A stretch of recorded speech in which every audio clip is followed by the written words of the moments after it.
Ang haba ng training mo, nagulat ako sa haba ng training. 3 oras. Ganyan ba talaga yung training mo o kanina lang? I mean, kasi ang usapan ko dito, nagbigay ako ng assessment sa ano mo, unang-una ko napansin, sobrang haba. Ngayon. Everyday kami ganun. Tapos, even on Sundays, no, I do it here. Syempre, all marbles are at stake in this fight, no? So, for those who don't believe, no, na totoo to na may rivalry, merong grudge, di ba? May everything, di ba? Pride is at stake here. So, syempre, when your pride, no? Actually, pwede mo itaya yung buhay mo, di ba? Pwede mong pabayaan lang, di ba? Suko ka na. Pero ito, pride to, pre. Iba yun eh. Iba yung ipinaglalaban mo when it comes to pride eh. So, kailangan talagang ibuhos natin ang lahat dito. Dahil ako, honestly in this particular fight, I have everything to lose and nothing to gain. What will I gain from somebody who's not even known? Di ba? Yun na nga. Actually, pero na-impress ako sa'yo dahil, una-una, I don't know kung gaano kadami yung pwede kong sabihin dito, but one thing I could say, matapang ka sa sparring, napanood ko yung sparring mo, ang daming mo sparring. But, I mean, a lot is at stake on a personal level. Pero lagi kong sinasabi, I mean, yung laban mo na to, actually, dihado tingin ko. Do you feel na ikaw talaga dihado dito dahil sa size? O sa tingin mo, dahil nakita ko may mga sparring na rin yung Carlos Finiquito, sa tingin mo lamang ka na sa skills? Yun ang tinatanong nila eh. Baka daw King Koyan daw ang laban eh. Ano bang expect na tao sa skills mo? Hindi ko kasi alam kung lamang na ako sa skills because I'm not even watching him. No, I'm just relying on some reels that they're posting. So sometimes you don't have to believe that, di ba? So hindi ko alam kung lamang na ako, but as much as possible, I would want myself to be ready. No? So ito yung mga fans po natin, yung mga viewers natin, yung mga critic po natin na nagsasabi, Kenkoy po yung laro namin. Understand na this is just an amateur fight and both of us will be climbing up the ring for the first time. Diba? And diba, hindi ba kayo nagugulat na we're man enough, no? We're man enough na umakyat ng ring at lumaban sa ganitong klase ng bakbakan at aksyon. Diba? And this is a new form of entertainment, no? And hopefully this way matutulungan ulit natin na makapag-breathe life sa Philippine boxing. As we all know, no? Since nawala na si Manny Pacquiao, wala hong masyadong activities yung boxing natin ngayon. Wala ho tayong mga front runners, wala ho tayong mga boxing icons, no? Ilan ang champion natin ngayon, Pao? Isa lang. Diba? So siguro sa pamamagitan ng ganito, and maganda rin yung ginawa ni Junie, no? Base sa napag-usapan namin, na let's professionalize yung mga celebrity. I don't wanna consider myself as a celebrity, no? Maganda yung ganito professionalize natin. Yung mga ganitong klase ng mga matches na gustong panoorin ng tao. Hindi lang pero yung at least you're taking it seriously, bro. I think you're taking it seriously. You're really training. Definitely more than that, no? More than being serious, no? Talagang, 'di ba? I'm giving it all sa ensayo natin, sa preparations. Sabi ko nga sa inyo, pride is at stake dito eh, 'di ba? So, no room para maglapses tayo kasi ano pa yung mukha mong ihaharap kinabukasan kung matatalo ka sa laban na to. Especially me. Like I told you, I have nothing to gain and everything to lose in this fight. So, hindi po ito for content lamang, no? Hindi po ito for content lamang, hindi po ito for publicity, hindi po ito para makakuha kami ng clout on social media. Wala nga akong pakialam sa website ko eh. 'Di ba sa page ko wala nga akong pakialam eh. I'm not even posting. 'Di ba ako man, the mere fact na nagpo-post ako recently ng mga releases because I want to help yung organizer natin, 'di ba? So, to let the people aware that there is an upcoming fight this coming June 1. Other than that, wala, 'di ba? Nakita niyo ba ako nag-post dito ng ang business ko video production eh. Nakita niyo naman yung set ko ngayon, no? Napakaganda, 'di ba? Ito yung negosyo ko. Pero I don't wanna earn using this fight para kumita o magfatin ng aking bank account at paycheck. And lang talaga. And like I told you talaga to. And like I told you kanina pa, mas malaki pa yung nagagasta ko sa ensayo, sa training, sa equipment, di ba? And all of the people that I am helping for this particular fight and the other fights na involved, di ba? Katulad si Miko Kamingawan, he will be an undercard nung aming laban, di ba? So tinutulungan din natin yung bata. And siguro, this is God's way of letting me immerse myself doon sa boxing world, di ba? Na nakakaawa pala yung mga fighters natin. No? Naka-risk yung kanilang buhay, 'di ba? Even the trainers, 'di ba pinag-uusapan natin kanina pa, 'di ba? Even the trainers, 'di ba nakikipag-spar sila sa iyo, tinatamaan mo sila ng puro, 'di ba? Kaya nga minsan sa sparring namin hindi ko binibigay ng todo kasi I'm telling them, hindi kayo ensayado unlike us, 'di ba? Kasi kahit boxer kayo before, kahit mga fighters kayo ngayon, hindi ka namin pwedeng saktan. One, iba yung timbang mo sa timbang namin, 'di ba? So, yun siguro no, yung isa sa kasi dati boxing tsaka basketball tsaka cycling lang yung tinututukan ko eh. Although nagko-cover ako ng boxing, pero hindi ko alam yung nitty-gritty and behind the scenes. Ang tinututukan ko lang dati yung preparations for the fight, 'di ba? Na yung laban mismo, yung per se, and then the post-fight.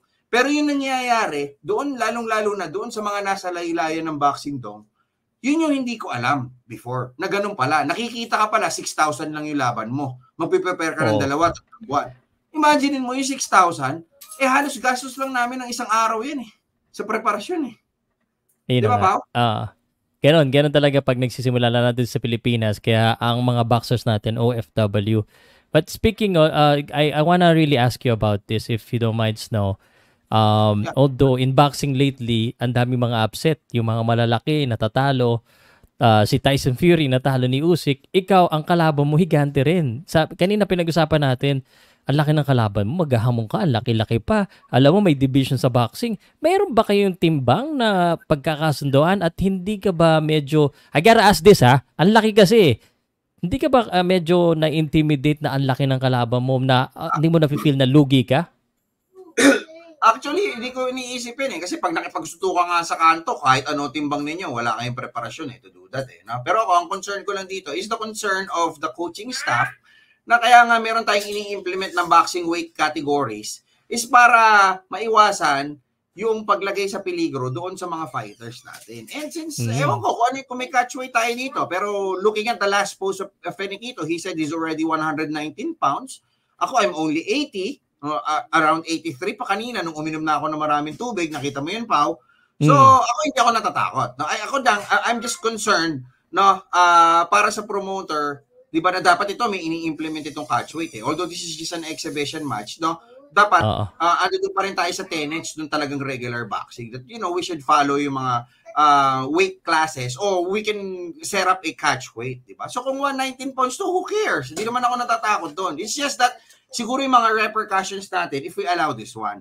Kasi ako honestly, pinupuri ko si Juni kasi this is the first time in Philippine history, no, in sports history, na yung mga outsiders nung the respective sports and sporting discipline, inaalaw nila to go professional and to feel and prepare, di ba, like a professional and like to feel and, sorry binababa ng bata yung mic ko, to feel and, di ba, experience how it is to prepare sa isang laban and binibigyan din ng time para makapaghanda talaga. Kasi nga, di ba? Dapat ganun naman Hindi yung maglalaban 5 araw lang ang preparasyon. Ano na-expect mo doon? Walang hangin. Yeah. Di ba? Pero ganyan talaga yung nangyayari in the real world too Pero aside from that, meron ba kayong usapan sa gloves? Kung ano yung mas malaki ba yung gloves niya o pareho kayo ng gloves? Ito yan, Pao, definitely wala ako nakita ninyong demand from him. Di ba? So siya nag-demand kung saan kami pipirma ng laban, kung sa URCC ba o dito kay Valientes.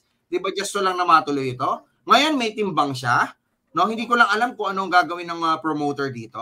But definitely, kung mabigat siya, doon ako hihingi na gloves. Lighter gloves ako, mas makapal siya. Because that's the rule. Diba? Yan ang rules ng boxing. Ganoon naman talaga nga. Konting diferensya sa pounds, mabigat yung gloves ng... Pero ako, may headgear ba kayo? Sabi nila, wala. Okay lang rin. Gusto raw niya, walang headgear. Okay lang rin. Di ba? So yung fight purse niya, nangihingi siya ng mas malaki para lang matuloy. Kinausap ko rin si Juni, bigay mo na para lang matuloy. Di ba? So ako, ito nga nakakatawa Ako yung mas may pangalan. Hindi naman ako nagbubuhat ng upuan. Pero ako yung parang nagpapakyaw na nagbibigay, di ba, na humahabol para makalaban si Mayweather. Bakit ba ginagawa yan? Gusto ko lang siyang gulpehin. Okay. Gusto ko lang patunayan na lalaki ko na may itlog ako, di ba? Na nakapwesto sa tamang lugar. Ito ba, itong yung laban nyo, pagkatapos nito, magbabati na ba kayo? Manalo man o matalo? O ano ba to? Alam mo ako, itong laban na to, talagang papatunayan namin kung sino sa amin yung talagang lalaki. Pero after the fight, wala akong pakialam. No? Kung gusto niyo magkalaban ulit kami, Ngayon, kung ma-TKO siya, ma-TKO ako, gusto niya ng rematch, sige, pag-usapan natin ulit yan, di ba? Pero ako lang, let's just settle this on June 1. Di ba? Kung sino yung tatayo na nakataas ang kamay after the fight, di ba? O, siya yung mas tunay na lalaki, siya yung mas tunay na naganda. Di ba? Matanong din kita. Ang sa boxing, mga boksingero kasi hindi sanay sumagot dito, pero I think you can answer this. Sa June 1 kay Carlos Finiquito, ikaw, ano sa tingin mo talaga ang plano mo at anong prediction mo sa laban? Knockout, decision o ano? Definitely this is going to end in a knockout, no? Una, mabigat siya, mahaba ang reach niya, mas bata siya, 'di ba? Lahat ng advantages sa kanya, no? So I'm expecting myself to lie down, 'di ba? But he should also expect, no, himself, and he should ready himself, 'di ba, nahahalik din siya sa canvas.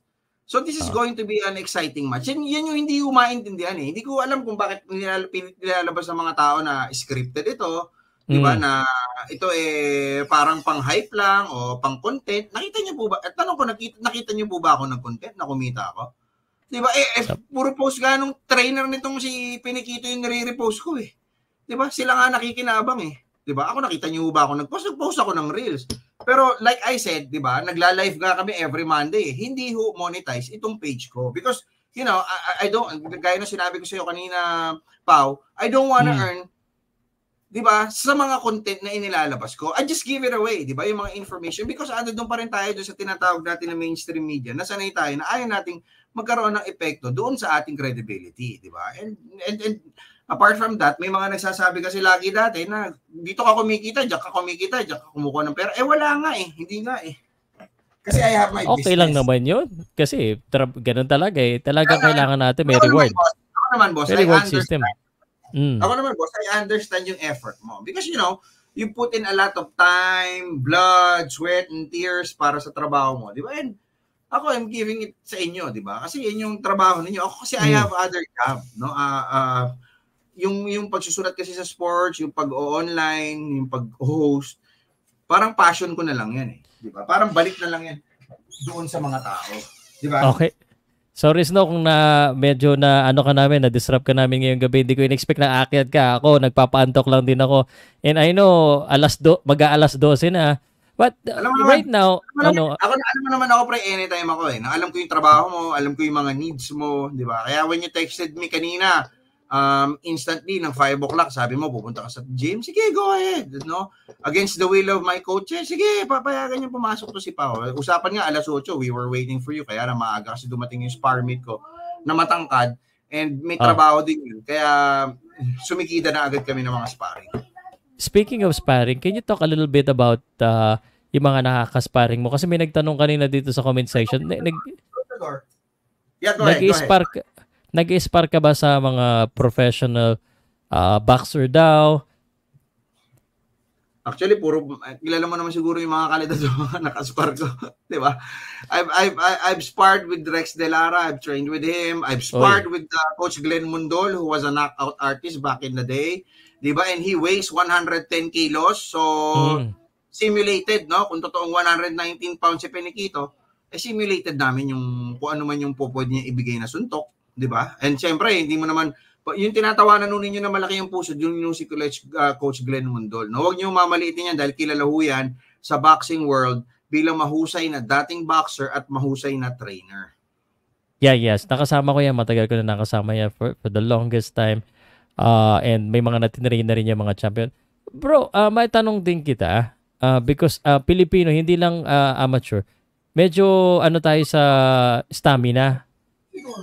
Kumusta yung stamina mo? Kaya mo ba tumagal ng, kumari umabot ng, ilang rounds ba kayo? 3 rounds lang ba o 4 rounds? 3 rounds, 2 minutes. Abot ka ba ng buong 3 rounds na hindi ka, kasi alam mo naman, mga Pinoy ngayon, ang asar nila sa mga Pinoy, hingal.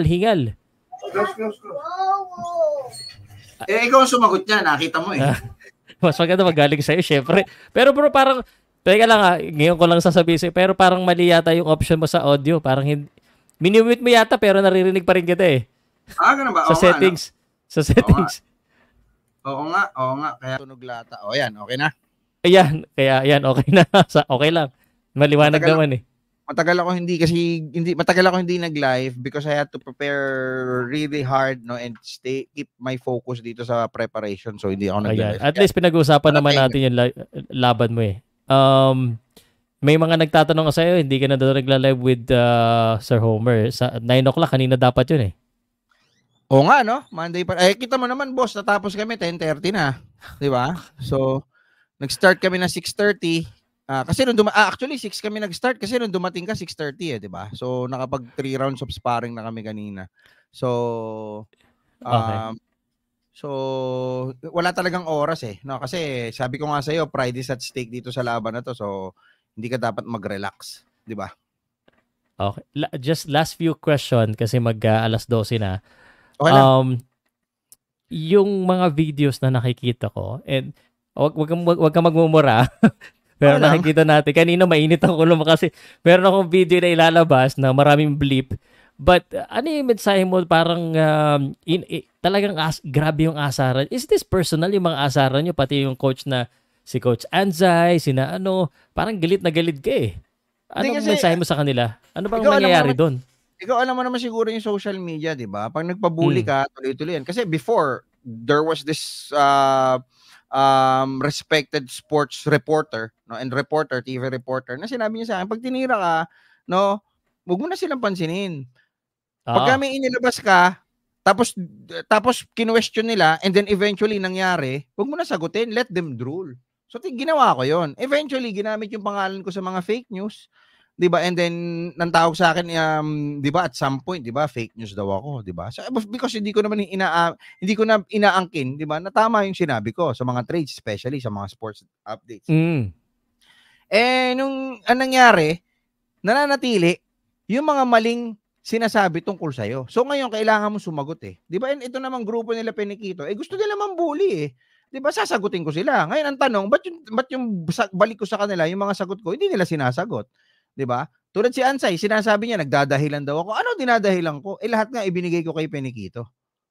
'Di ba? Ikaw tanungin kita, Pao. Meron ba akong dinahilan? Ano, injured? Nakita mo kanina, injured naman talaga yung kamay ko eh.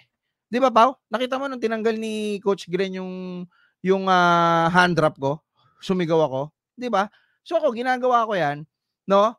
Wala akong excuses, 'di ba? Sinabi ko may injured ako, totoo. 'Di ba? Ano mali doon? Tumigil ba ako ng training? Tumigil ba ako ng ensayo? Nag-back out ba ako? 'Di ba? Nag-threaten ba ako na hindi ako tutuloy sa laban? Gusto ko na nga mangyari yung laban bukas eh. Sayang lang hindi natuloy na May 25 eh. Okay. Anyway, malapit na yan. We're still waiting for the details kung I'm still waiting for the promoter kung ticketed or na. Pero Midas, June 1. Anong oras yung laban yung mo mismo? I think mga 8 o'clock yan. Kasi may mga undercards eh. Marami-rami yung mga laban doon. So, kumbaga parang ano to eh, no? Parang smorgasbord. Tama ba ako? Ng boxing fight ito eh. Di ba? Marami. Nito, no? Iba't ibang mga weight categories, tas mga up and coming ito. And ako, I would like to, I'm praying hard, no? Na in one of those undercards, di ba may mag-emerge na future world champion natin at makilala rin sa buong mundo. So, yun lang naman ang panalangin ko, and we hope na sa pamamagitan ng aming appearance na marami nag-aabang, ewan ko kung totoo nag-aabang ho sila o gusto lang nila makita yung resulta, 'di ba? Matutuwa na ako, 'di ba? Na natulungan natin sila at naipakilala natin. No? Katulad si Miko Kamingawa na inaalagaan ko at mukhang magtutuloy-tuloy na kami sa manager ka ba niya? Hindi, pero ipinapasa sa akin, sabi ko, hindi, sige, tulong-tulong muna tayo, tapos siguro hanap tayo ng pwedeng mag-manage sa kanya eventually. Kaya nga sabi ko kay Miko, galingan mo para at least mas madali ka naming i-market at ibenta at ilapit sa mga tao at saka sa mga sponsors. Kasi talaga honestly, 'di ba? Mabait nga si Juni, ang malaki-laki yung binayad niya, halos ka-level nung binibigay ni Manny Pacquiao doon sa ano niya? Blow by blow, 'di ba? Pero yung mga ordinary mga boxing fight cards dito and promotions, 'di ba? Halos kalahati lang ng ibinibigay ni Manny, 'di ba? So actually nung nadinig ko nga na ganun lang yung binibigay ni Manny, napamura ka, puta, ang mura. Sabi ko, nung pala yun na pala pinakamahal, 'di ba? Mabait pa pala si Manny sa lagay na 'yon. 'Di ba? Ano talaga yung boxing talaga dito, lalo na pag nagsisimula ka. Kaya karamihan dumadayo sa ibang bansa kasi doon talaga medyo nakakabawi. 4 months sport talaga medyo mahirap. Meron ka bang pakulo sa ano mo, mga intro mo? Ano bang abangan namin aside from the fight? Wala naman, surprise na lang siguro. Tapos yung surprise. Ano namin, yung jersey na, yung ano namin, uniform namin, medyo pinaganda naman namin. Siyempre, pangalan ko yun. Landian na natin ng konti. Di ba, nag-i-event naghanap ka ba ng mga sponsors pa rin? Sino mga sponsors mo? Hindi na ako naghanap ng sponsors dito. Siguro yung mga kaibigan na lang natin. Sina Maidas, Bien, Aurelio, kasama natin dati sa Team Pacquiao yan. Tapos si Boss Big Boy ng Uratex. Actually, yung mga lahat ng mga pumasok sa aking yung mga pumasok sa aking sponsors dito, ibinato ko lang ulit doon sa training camp namin. Kasi ang daming gastos, pre. Magkano gloves? 5,000? Yes. 6,000? Yes. 7,000? Magkano headgear? 5,000? 6,000? 7,000? Di ba? Tapos yung gastos mo going to and fro doon sa training sa gym namin, 'di ba? Hindi biro. Kasi I'm coming all the way from by sa Quezon City papunta doon sa Vito Cruz. So imagine mo, isang oras yun, 16 kilometers yung binibiyahe ko araw-araw. Oo nga, layo nga. Sabi ko nga, ba't ang layo na pinagtitrainingan mo eh? Lahat yun, ginagawa kong sakripisyo para lang mapatunayan kung sino tunay na lalaki. Diba? Ito bang nangyayari ngayon, sorry, is just a one-time deal? Or let's just say medyo maganda, medyo medyo meron kang notoriety ng konti at maraming gustong kumalaban sa'yo. Ito ba ay one-time deal? Or baka mamaya pagtapos nito, meron naman maghamon sa'yo? Are you gonna, what do you think? Siguro magfo-focus na ulit ako sa trabaho ko at sa negosyo kasi nakita mo naman partner yung inalat ko na oras for this one, di ba? So, nag-start kami ng 6 o'clock, natapos kami ng 10:30. Di ba, bukod dyan, preparation mo, and then last night, I trained for like 4 hours again, alone. So, masyadong nag-i-eat up siya ng time eh. Tapos time for my family. Yan, training eh. Kaya nagtataka nga rin ako eh, sa dami-dami na medyo high profile na nakabangga mo, si Carlos Finiquito. Sorry Carlos, hindi talaga kita kilala noong una eh. Si Carlos. Sabi ko nga sa'yo, social experiment yan eh. No, gusto ko lang ipakita. Di ba na kahit papaano, pagka binanggit mo, dinikit mo sa akin, di ba, kahit papaano napapag-usapan. Kahit may hater ako, marami akong hater o marami akong believer, di ba? Yun lang naman yung gusto ko i-point out eh. Di ba? Especially now that ayoko na lang magbanggit, partner, nakadikit ka doon sa liga. Okay. Pero sa mga nanonood po, no? So, etong si Snow, it looks like kailangan nyo ng panood kasi one-time deal. Pero mapilit ko lang because social media, meron bang isang pangalan na makapagbabalik sa'yo? Sa boxing? Oo, kumari talagang init na init ka dito. Meron ba? Ano ba ang Pwede mong hindi sagutin Pwede mong hindi sagutin pero ano ba to, ma-hype to? So kung if ever mag-decide ako na umakyat ulit sa ring after ni Finiquito, 'di ba? Regardless kunwari, of the outcome. Ayaw mo lumaban eh. Pero kunwari may isang pangalan na tao ba na pwedeng makapag-consider sa'yo na kalabanin dahil sa sobrang bisit na bisit ka dito, mas bisit ka pa siguro kay Kaisa. Meron ba? Yung pangalan na yung babanggitin mo, baka umiinit yan. Pag next fight yan. Ilan ang bibigay ko? Isa lang ba? O 3? Ikaw bahala. Kung after the Finiquito fight, aakyat ulit ako ng ring. Diba? Kung sakali. Ayaw mo na pero kung sakali, biglang may naghamon. Sila naghamon, kunwari. Ngayon kasi 0% na babalik ako eh. Diba? Kasi naubos yung oras ko eh. Imagine mo, partner, paggising mo, konting matatapos ako, madaling araw, paggising ko, maya-maya, training na naman. Diba? Kaya nga nakakainis yung mga nagko-comment na mukha raw kaming tanga, mukha raw kaming kengkoy, mukha raw kaming bonjing. Isipin nun ninyo, may mga trabaho din kami. Pero nagte-train kami for this. Hindi naman kami katulad ng mga boxer na ito lang yung ginagawa nila 24/7 day in and day out. So, kung magkakaroon ng opportunity na lumaban ulit ako sa ring after Carlos Finiquito, kumari, naghamon, biglang sa'yo, nag-bash sa'yo na, ay, walang yawas, no, ako kalabanin mo. Tapos, sino yung posibleng tao na makapagpabalik sa'yo? Pero yung mga newbie, yung mga nobody, hindi ko napapansinin yan, katulad ni Finiquito, hindi ko napapansinin yan. Kasi nakita ko na eh. Nakita ko na yung ano ko eh, yung influence ko eh. Nakita ko na yung kaya kong gawing produkto. Diba? Kukuha na tayo ng medyo may pangalan. Hulaan nyo kung sino. Ayan, nagko-comment yung mga tao. Delikado to. Si Slaughter, pwede rin. Hindi ako natatakot dyan. Yung totoo, yung gusto ko makaboxing, yung gusto ko ngamunin after the Finiquito fight, Al Francis Chua. Patay tayo dyan. Okay, stop na. Hanggang dyan lang ako. Hanggang ano lang ako. PBA, peace. Love ko PBA. Nagkamali yata ako ng tanong, ha? Nagkamali yata ako ng tanong, ha? Kinabahan ako bigla, ha? Ano natin yan? Ano natin yan? Extra pa natin yan. Pero hopefully, mamend din namin yung kung ano man yung differences namin. Dahil sobrang close kami before. Kung paano tayo naging close, gano'n kami ka-close nun. Kinabahan ako bigla. Manonood pa naman ako ng Hinebra. Mamaya, napanood to ni Al Francis Chua. Tapos makita niya ako doon sa tabi ng Hinebra. Sumagot siya sa akin. Baka biglang, ikaw ba si... Lumabas yung video mo. Matay tayo dyan. Oo nga eh. Pero joke lang rin yan. Hindi, kung totoo ba eh. Kung gugustuhin ba eh. Sabi ko na, hindi totoo. Sabi ko na, totoo talaga eh. Parang papalag ka talaga. Kung gugustuhin ba eh. May part 2 na kagad ah. Pero alam mo, sa totoo lang, after this fight, no? Natuwa ako eh. Kasi bro, yung level of stress ko before, yung level of pressure, yung level of everything, no? Sabi ko nga sa iyo, partner, yung mga ordinary people, pagka napunta sa sitwasyon ko, sa pressure ko sa trabaho, sa mga tauhan, marami ako mga tauhan, sa mga kliyente, sa pamilya. Di ba baka tumalo na hukay ng tulay eh.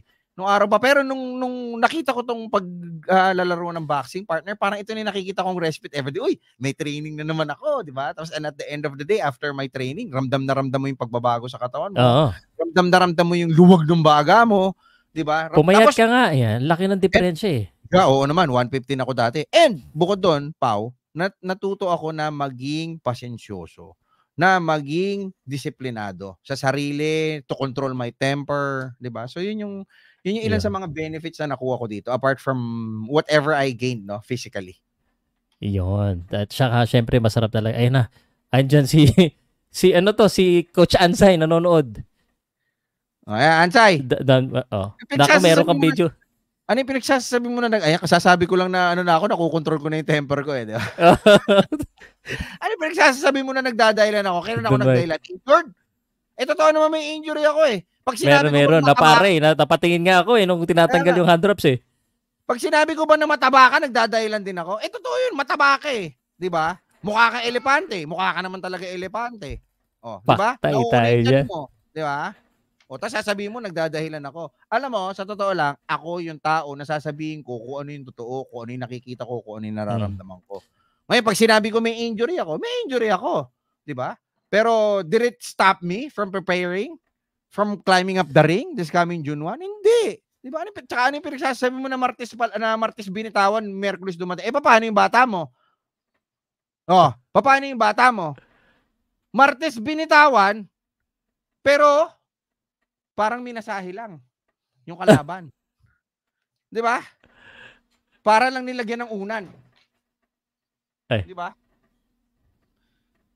Baka nga mas malakas pa yung suntok mo dyan kahit tataba-taba ka eh. Di ba? Di ba, Coach Ansay, huwag tayong mag-away. Ililibre na lang kita ng Diwata, pares. Ha? Sabi, payat ako, mas payat lang kayo. Kaya mukha akong mataba. Nagja-joke si Coach. Pero tropa natin yan si Coach Ansay. Magkakasama kami yan one of these days. Coach Ansay, joke lang ha. Parang ano lang to. Pero ito, hindi hype itong ginagawa namin. Kung nag-aaway kami, nagsasagutan kami. Kaya nga sabi ko, pag sabihan mo yung spokesperson mo, hindi ko na tinira si Coach Ansay. Pero Coach Ansay, no, whatever I said, no, part lang siguro yun ng asaran natin. Pero yung kay Pinikito, totoo yung kung ano man yung ano namin. Paano yan? Meron akong binidyo kayo sa'yo kanina na medyo mainit-init yung kay Coach Ansay eh. Pwede ba ilabas yun? Pwede mo ilabas. Labas na natin. Lalabas ko talaga. Sayang yung content eh. Content eh. Di ba? Nako. Diba? Anyway. Wala na akong tanong. I mean, I'm sure we can have a lot more discussion kasi nalaban ko talagang grabe pa talaga yung training mo. Mayat araw-araw. Kaya nga, bisa tayo kita, lapit-lapit ko lang dun eh. Kaya nga, so nakita mo yung training namin, nakita mo yung preparasyon namin, nakita mo na halos parang kung papaano yung level ng training nila Manny Pacquiao at ng ibang mga pro boxers yung pinagdadaanan ko araw-araw. Tapos sasabihin nyo, buha ka ng ina for content. Di ba? Sa akin for content yan, pero sa inyo tunay na laban talaga. At saka nag-hype naman talaga tayo. Pero yung laban, totoo yan. Hindi scripted to. Pero ito partner ito ako partner itong laban na to, totoong laban to. Yung away namin, totoo yan. Di ba? May ilalabas pa nga ako mga expose ni Pinikito sa mga susunod na araw. Kasi nagsimula yung away namin, binurat niya ako ng binurat. All because hindi siya sinama ng strong group sa Dubai. Tapos pinagtitiran na niya ako ng lahat naman ng mga influencers, tinitira niyan eh. Kahit si Mikey Reyes, tinitira niya. Nagkataon, ako binangga niya. Hindi ako sumuurong. Di ba kilala mo ako? Yes, Pao, at yes. some point, Nagkabanggaan na rin tayo dati. Di ba? So hindi ako uurong. Ngayon gusto niya patunayan, gusto niya akong sagarin. Di ba hinamo ko ng suntukan? Ayan, maghaharap kami. So ngayon, at least, di ba, makikita ninyo na pag sinabi ko, pag ipinaglaban ko. Di ba? Okay. Ayun, ang puro dulo. Basta wag natin kakalimutan na June 1 na po yan, Midas Hotel. Agahan nyo, maraming boxing dyan at around 8 o'clock itong si Snow Badwa. Knockout daw ang mangyayari. Ayun. Ang daming natutuwa dahil sa wakas nakita din na tayo. We should do this more often. Pwede naman yan dual eh. Pag boxing basketball. Yeah. Wala namang problema doon. And siguro after this fight, nakita nyo, napabayaan ko pati yung program namin. Ang tanong doon, pagbalik ko ba, ganun pa rin kataas yung viewership namin? Tapos sasabihin niyo for content. Di ba? Actually, may curious akong tanong sa'yo, pero outside of, akong okay lang, outside of the boxing. Sure. Medyo curious ako. And the fact is, medyo, syempre sa PBA, hindi ka ban ka pa rin. Pero, bakit yung mga insider report na sa'yo pa rin napupunta? Ang galing mo naman. Nag-develop lang ako ng friendship. So, anyway, ikaw siguro personally, nakita mo, di ba na tarantado lang ako online. Pag tinarantado ko, parang 69 yan pare. Kung ano yung binigay mo, yun na ibabalik ko. Di ba? So, nung tinira mo ako, tinira kita. Nung mabait ka sa akin kanina, mabait din ako. Di ba? Gusto pa nga kitang ihatid kanina sa kotse mo, tapos mamasayihin pa kita habang naglalakad tayo. Diba? Nakakatawa lang kasi insider, outsider. Hindi. Yun yung gusto ko i-point out. Di ba na akala ninyo tarantado ako, masama ugali ko, pero hindi nyo alam, nakapag-develop ako ng friendship with the people that I meet na yung trust nila ando doon buong buo, di ba? So up to now, marami pa rin tayong contact sa loob. Di ba? Marami pa rin tayong mga kaibigan sa loob. Marami pa rin tayong mga kuliglig. Di ba? Ayun. And I get to know more about Snow at saka syempre yung laban nito. Pero ikaw, tanongin kita. Sige, ikaw para ayaw pa matulog. Actually, nagta-transition na ako kasi nahihiya ako kasi alas 12 na. Okay lang? Tanongin kita, how is Snow Badwa in person, di ba? As somebody na kasama mo, di ba? Parang nakakatakot ka sa social media dahil sobrang angas mo sa social media. In person? Oo. Ayos naman, parang kinakamay pa kita ng konti ng pero ang bait mo naman pala sa akin. No, parang inaalalaya mo pa ako. Oy, wag mo painumin mo ka ng tubig to. Snow ba to? Oy, hindi kasi nung nag-ano tayo, wala umalalay sa'yo. So tinawag ko yung team ko para alalayan. Kasi syempre hingal na hingal ka rin, di ba? Dahil naglalaro. Diba? Anyway. Oy, marami tayong ilalabas na video. I-upload ko muna, pa-check ko sa'yo. Sabi ni Brian, look, Albesa, sa comment mo to magkano na yung ticket? Nasa 500 yata. No? Pero hindi ko alam kung baka ilibre na ni Juni. Pero kawawa naman si Boss Juni na ang laki na inaabono for this fight. Mag-usap kami ni Boss Juni like 2 days kasi magkakaroon pa ng isang presscon eh. Magkakaroon pa ng isa daw presscon. So, alam nyo na, yung presscon pa lang ulam na to. Eto pre, yung totoo lang, yung presscon, ba't ako nagwala? Mukha raw akong tanga. Ang usapan kasi namin sa taas, wala muna suntukan eh. Diba? Sinto ka isa eh. Hindi siya sumunod eh. Diba? So ako naman, diba, sabi nga ng mga tao sa paligid, unahan mo na, suntukin mo na agad kasi nadidinig na pala nila pinaplano. Sabi ko, hindi, ayoko maging ako yung masamang tao. Sino ngayon na naging masamang tao? At least tinamaan ko siya ng mic sa nguso. Diba? Oo nga pala. Sobrang hype nun. Kanina, akala ko susuntukin mo na naman yung camera ko, nag-iinit ka eh. Hindi. Sobrang hype. Sobrang hype. So, sa presscon, it's gonna be another hype. Hindi ko alam kung saan mangyayari, but update na lang namin kayo. Please guys. Sa Sogo Hotel yata. Patay. Okay, anyway, Pao. Maraming salamat sa iyo. Thank you so much for having me, and most of all, thank you so much for dropping by our training camp kanina, no? And kahit pa paano, nilabas mo nga yung mga suntok namin kanina, tinatago namin kasi gusto namin tumaas yung odds namin eh. 'Di ba? Para if ever. Dati gusto mo maging dihado. Oo, sa assessment kasi namin dati, binibilang namin yung comment section, parang yung taya mo. Sa akin 100 tatama ng 800. 'Di ba? So ngayon yata, bumaba na. Pero diado ka pa rin talaga, bro, kahit anong mangyari. Ang laki nun eh. So, I mean, honestly speaking, pareho kayong bago. That's why wala pa akong idea eh. Malalaman ko ngayon kung sino ang mas maraming hangin sa inyo. So hanggang yun lang. Wala akong hangin, sa totoo lang wala akong condition. Yun yung kulang sa akin, hindi ako nagja-jogging, wala akong ensayo, yung ensayo lang talaga ako umaasa kasi nga may trabaho ako eh. 'Di ba? Ikaw nga binitawan mo yung isang trabaho mo to focus on this job, 'di ba? Yung pag-update sa online, 'di ba? It's because this is your boxing. This is your boxing now, 'di ba? So ako imagine niyo, 'di ba? I cannot just, turn my back on my trabaho kasi after this fight, ano pa babalikan ko, 'di ba? Anyway. Alright. Sige bro, magpaalam ka na at shoutout ka na kung ano man last words mo at thank you very much for dropping. Maraming salamat. So yung mga nagko-comment ho, nakengkuy kami, bonjing. Wala ho kaming pakialam sa inyo. Baka kayo mag-ensayo dito, makaspar namin kayo, magmukha ho kayong kikoy. 'Di ba? So yung mga nagsasabi naman na this is just for hype, this is just for content. Nako, maling-mali po kayo. No, matindi ho ang bad blood dito, kumukulo pa. No? So totoo po yung kung ano man ho yung namamagitan sa amin dalawa. Nakita niyo naman ho yung tirahan namin, 'di ba? Nakita niyo naman ho yung audio mo nawala. Inagalaw. So yun nga, sinabi ko nga sa iyo no, na ano sinabi ko last na line para hindi na maulit. So ako yung sinasabi ko sa inyo kung ano ho itong paglalabanan namin, talagang bad blood ho ito, kumukulo-kulo pa, 'di ba? Okay. Nagliliap. 'Di ba? So totoo po ito. So kung hindi ko kayo naniniwala at di ko kayo manonood, nasa sa inyo 'yan. Sa replay na lang ko kayo sa YouTube at sa video ni Pau dito sa Paucast Sports manood, Okay. 'di ba? At least di niyo na ho alam niyo na ho kung ano yung resulta. Wala nang thrill. O 'di ba? Hindi naman ako mawawalan pag hindi kayo nanood. Wala naman ako paki. 'Di ba? Anyway, salamat sa iyo, Pau. Basta Salamat, ako bro. aking mission nandito, patunayan kung sino mas tunay na lalaki. Thank you, Pau. Okay. Alright, salamat Snow.